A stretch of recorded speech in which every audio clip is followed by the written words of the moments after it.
I had a dream where I was laying on my back in a monorail, watching telephone poles pass by through the windows as I stared at distant clouds. I can't remember what led to this scenario, but I soon heard Cody's voice speaking to me from no particular location. It was as gentle and near as ordinary conversation, yet I never saw his face. Dust, he called out, questioning as though this connection was as strange to him as it was to me.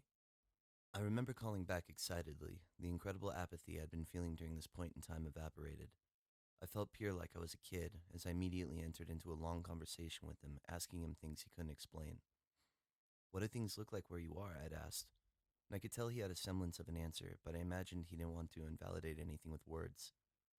Cody often wouldn't explain something for fear of not doing it justice. I fear putting our conversation into true dialogue for the same reason. I remember asking if he was okay, which he said he was with certainty and positivity. The majority of our conversation faded in the mist where most of my dreams fall behind, but I recall clearly that his voice was light like it had never been in life. It had an intoxicated enthusiasm, but with absolute clarity of emotion and speech. It felt to me like he'd become the man he was supposed to be, the man he would have been had the pangs of chemical torture never got such a grip on his brain. Cody had mental problems throughout his life. When he was young, his ears would burn red hot and he would go into hysterical fits of laughter that would bleed into crying. He had a lot of allergic reactions that affected him emotionally, and he always had a hard time focusing and sitting still. When we were kids, I recall many times sitting next to him in restaurants where he would get agitated toward the end of the meal. He'd lay back on a booth and start bicycle kicking me. The age gap made it unfair for me to fight back, and so I resorted to needling him, like asking him if other kids in his school looked like old women or if it was only him. He'd try to mask a grin with an evil expression, and then sit upright to throw body punches. I'd laugh and try to grab his wrist while my mom tried to yell at us from across the table. If my dad was ever there, he'd make the situation into a scene which would embarrass my mom, scare the shit out of Cody and I, and promptly put a stop to the nonsense. The psychological abuse I retaliated with was just as unfair as hitting back, but in 2019, before Cody passed, we talked about this over the phone.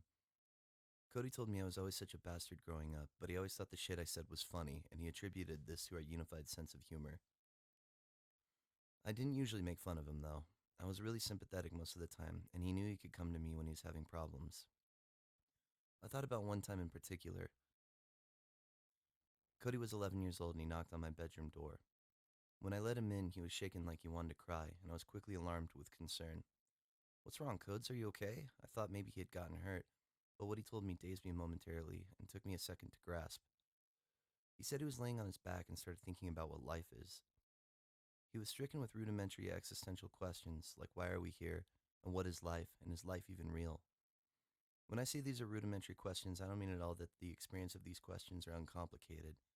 They're vast and overwhelming to deal with if you're emotionally invested in living them. And Jesus Christ, especially if you're 11 years old and still afraid of things as simple as being kidnapped. Though I didn't understand that at the time. I was having difficulty understanding why something theoretical could almost bring you to tears.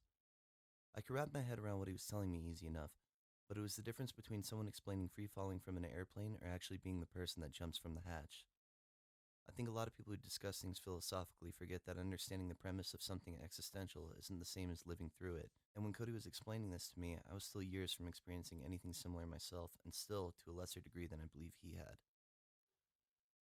I listened to what he told me, and amidst my concern, I kept thinking about what a special brain he had. This was before he had started experimenting with drugs, so all of the thoughts were completely uninfluenced. I mean, I can't stress it enough, the kid was 11. I don't think I had an unprovoked thought until I was in my 20s. I still can't decide if whatever unlocks these intense ideas about the human condition comes from the imagination or some kind of fucked up rationale.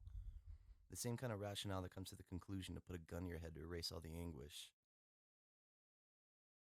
It's sick to say, but I imagine him dying prematurely many times before he did. He was tremendously encumbered by life, but rather than to become sluggish and uninspired, Cody was restless, which I correctly consider to be a terrifying combination. After high school, I'd moved away to Oregon for less than 2 years in an effort to continue a relationship that hadn't been working. During this time, Cody began to drink and smoke pot regularly. We talked on the phone often, and he subtly told me what he was getting up to, and I felt worried about him.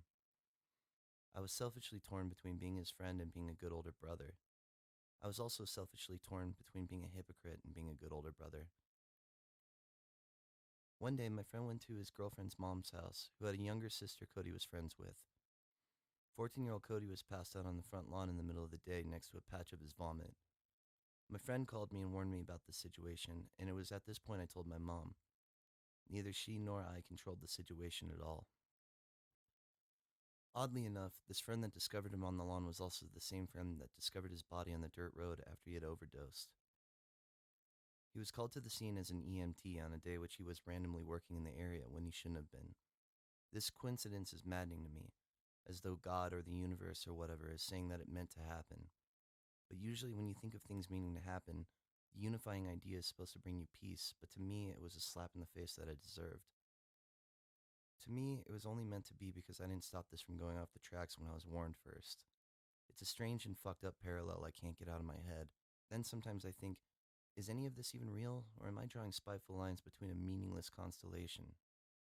When my mom and I were in the hospital, we discussed his addiction problems to a doctor as we sat by Cody's bed.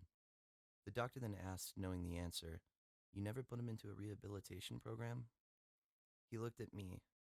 His eyes and tone brimmed with sympathy, but his question was built without any emotional integrity. Though being a guilty human being, I did get casted with shame, but additionally swelled with the momentary rage at the doctor's useless blame. I was very close to cruelly criticizing the doctor, and had I been a person that indulged in self-gratifying drama, I would have. I instead didn't answer the question, but my mom did, and it hurt her, because the answer was, of course, no.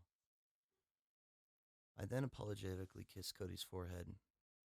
I remember smelling his oily hair, and I then cried onto his rough hand, holding it and hoping it would miraculously squeeze mine back, but of course it never did. I'm still there each day in disbelief. I've personally experienced this, and it still feels like someone had to explain it all to me.